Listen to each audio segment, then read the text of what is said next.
They're completely correct, and Scotland does have a particular problem with alcohol.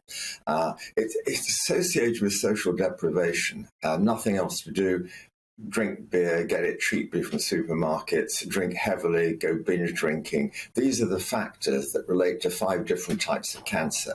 Studies all over the world have shown that alcohol is related to cancer. The trouble is separating out the variables, the confounding variables. People that drink a lot tend to smoke, they tend to be obese, they tend to have bad diets, they have low vegetable intake and all that sort of thing. So it's very difficult to separate out these factors in a population. But this report, which is from Scotland, is really about the problems Scotland has and other poor parts of Britain too. It's not just Scotland. Bad diet and alcohol go together. And what are those 5 cancers then that are associated, even if it isn't necessarily proven to be specifically alcohol, but, the ones that you're referring to? Sure. So breast is perhaps the commonest, colon is the second commonest, and that's worrying because these are very common cancers. Then there's liver cancer, there's head and neck cancer, the throat and the oral passages. And then finally, there are a variety of other cancers, there are esophagus, other cancers that are relatively loosely associated.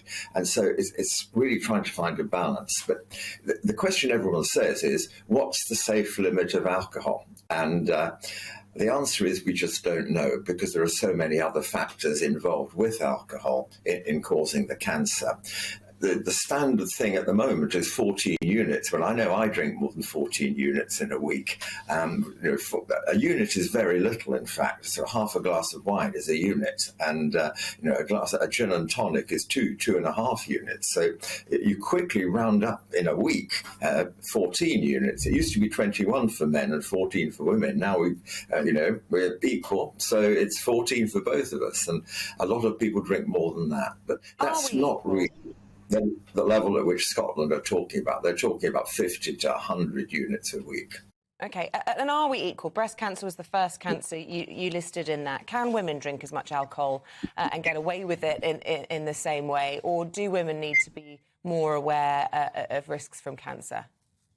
It's completely goes across both sexes. There's absolutely no doubt. Cancer Research UK about 10 years ago calculated that for every glass of wine a week a woman drinks, they increase their breast cancer risk by 2%. And that's quite significant. So, there's very few things you can do about cancer, whether you're going to get it or not. Your genes, they're in you. You can't do anything about your family. So that's one thing.